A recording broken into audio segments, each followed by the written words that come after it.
Welcome students, welcome to Manabadi videos. JEE mains session 2కి apply చేస్తున్న చాలామంది students కొన్ని క్వశ్చన్స్ రైజ్ చేస్తున్నారు. ఫస్ట్ క్వశ్చన్ వచ్చి, మేము ఫీజు మళ్ళీ కొత్తగా అప్లికేషన్ ఫామ్ అనేది మేము కొత్తగా రిజిస్టర్ చేసుకోవాలా జేఈ మెయిన్స్ క్యాపిటల్ సెషన్కి? ఆల్రెడీ మేము జనవరి సెషన్లో రిజిస్టర్ చేసుకున్నాము. తర్వాత కరెక్షన్ విండో ఎప్పుడైనా ఓపెన్ అవుద్దా, కరెక్షన్ విండోలో ఏమేమి చేంజెస్ చేసుకోవచ్చు, రిజిస్ట్రేషన్ 2 చేసుకునేటప్పుడు మాకు ఏమేమి డీటెయిల్స్ మళ్ళీ మేము ఎడిట్ చేసుకోవచ్చు లేదంటే కొత్తగా యాడ్ చేయొచ్చు, ఇలా కొన్ని డౌట్స్ అని అడుగుతున్నారు. కరెక్షన్ విండో గురించి వాటి గురించి పూర్తి డీటెయిల్స్ అన్ని కూడా మనం ఇప్పుడు ఈ వీడియోలో కవర్ చేయడం జరుగుతుంది. కాబట్టి వీడియోని కంప్లీట్గా చూడండి. ఫస్ట్ టైం వచ్చిన యూజర్స్ ఖచ్చితంగా మన ఛానల్ని సబ్స్క్రైబ్ చేసుకొని పక్కన బెల్ ఐకాన్ ప్రెస్ చేయండి. ఎందుకంటే జేఈ సంబంధించి, నెక్స్ట్ ఎంసెట్ సంబంధించి, తర్వాత కౌన్సిలింగ్ సంబంధించి చాలా మంచి వీడియోస్ మన దగ్గర నుంచి ప్రొవైడ్ చేయడం జరుగుతుంది.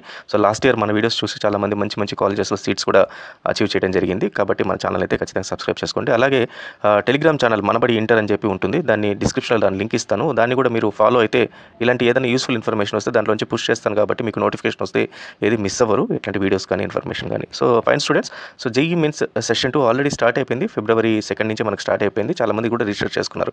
అయితే ఇక్కడ ముఖ్యమైన గమనించాల్సింది ఏంటంటే, జేఈ మెయిన్స్ సెషన్ 2 చేసుకునే వాళ్ళు కొత్త అప్లికేషన్ అయితే చేసుకోకండి.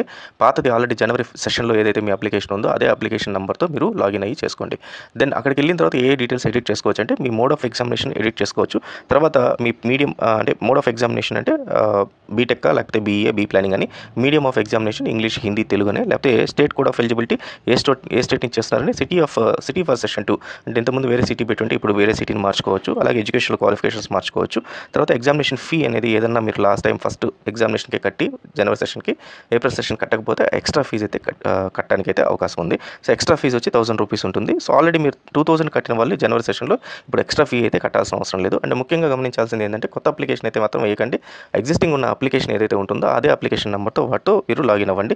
అండ్ ఎగ్జిస్టింగ్ అప్లికేషన్ ఒకవేళ ఇన్ కేసు మీ దగ్గర లేకపోతే ఇక్కడ forgot password and forgot application number అని చెప్పి 2 డీటెయిల్స్ ఉన్నాయి. దీనిపైన క్లిక్ చేస్తే application number as well as మీ ప్రీవియస్ పాస్వర్డ్ కూడా వచ్చేయడం జరుగుతుంది. అండ్ ముఖ్యంగా ఇప్పుడు correction window, JEE means correction window అయితే ఇంకా మనకు ఓపెన్ కావాలేదు మార్చ్ 2. ఒకవేళ in case correction window open అయితే మనకి ఏమేమి డీటెయిల్స్ ఎడిట్ చేసుకోవచ్చు అంటే, ముఖ్యంగా చాలామంది వెయిట్ చేసేది కేటగిరీ గురించి. సో కేటగిరీ విండో కేటగిరీ మాత్రమే మనకు చేంజ్ అయితే రిజర్వేషన్ అనేది మనకు చాలామందికి అప్లై అవుతుంది. ఈ టైంలో చాలామంది ఈడబ్ల్యూఎస్ సంబంధించి ఏదన్నా ఫామ్ తీసుకున్నా కూడా, లేకపోతే సర్టిఫికేట్ తీసుకున్నా, లేకపోతే కేటగిరీ ఓబీసీ కేటగిరీ చాలామందికి ఎన్సీఎల్ కేటగిరీ ఉంది.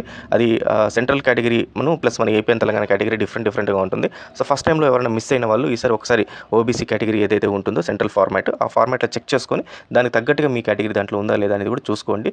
ఈ రకంగా మీరు కేటగిరీ చేంజ్ చేసుకోవడానికి మాత్రం అవకాశం 50-50 ఛాన్సెస్ ఉంది కరెక్షన్ విండో ఓపెన్ అవడానికి. కరెక్షన్ విండో కూడా మార్చ్ 2 మనకు ఓపెన్ అయ్యే ఛాన్సెస్ అయితే ఉన్నాయి. ఇంకా కన్ఫర్మ్గా తెలీదు. ఒకసారి ఓపెన్ అయితే మాత్రం నేను మీకు ఇమీడియట్గా అప్డేట్ చేస్తాను. సో ఆ correction window next further details ఏదైనా కూడా జోసా కౌన్సిలింగ్ కానీ అడ్వాన్స్ గురించి కానీ చేస్తాం. కాబట్టి ఖచ్చితంగా మన ఛానల్ అయితే చూస్తూనే ఉండండి. So all the best students, thank you very much.